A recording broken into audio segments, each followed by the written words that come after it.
आता थेट बातमी पुण्यातील कात्रजमधून.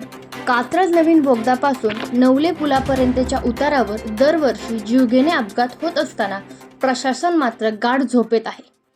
मागील 3 वर्षात या मार्गावर झालेल्या अपघातामध्ये शेकडो लोक गंभीर जखमी झाले तर कित्येक नागरिकांचा बळी गेला. कोट्यावधी रुपये खर्च करून सुधारणा झाल्याचा दावा करणारा राष्ट्रीय महामार्ग प्राधिकरणाच्या अधिकाऱ्यांनी केवळ कागदी घोडे नाचवण्याचे काम केले आहे.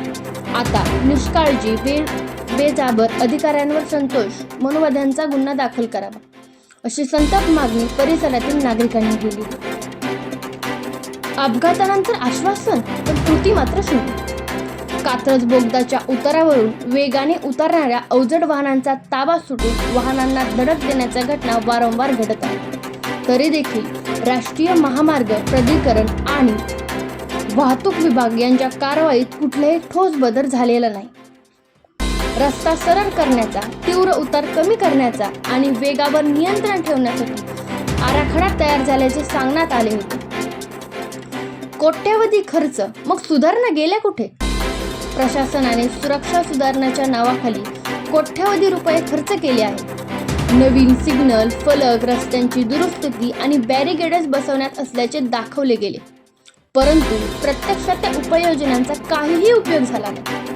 प्रत्येक अपघातानंतर ब्रेक फेल हेच ठराविक कारण सांगून फाईल बंद केली जाते. नवले पुलाजवळ अपघात होऊ नये म्हणून आवश्यक त्या उपाययोजना केल्या आहेत. गुरुवारी झालेला अपघात हा संबंधित वाहनांना ब्रेक फेल झाल्याची घटना. यात रस्त्याचा कोणताही दोष नाही. संजय कंदम, प्रकल्प संचालक, राष्ट्रीय महामार्ग प्राधिकरण, पुण्यातील नवले पुलाजवळ 2 कंटेनरची झालेली धडक आणि त्यामध्ये एका मोटारीचा झालेला भीषण अपघात तसेच त्यानंतर लागलेली ही आग अत्यंत दुर्दैवी घटना आहे. यात 8 जणांचा मृत्यू झाल्याची बातमी अतिशय वेदनादायी असून मृतांना श्रद्धांजली अर्पण तसेच जखमीच्या प्रकृतीला लवकर सुधारणा हो हीच इच्छा.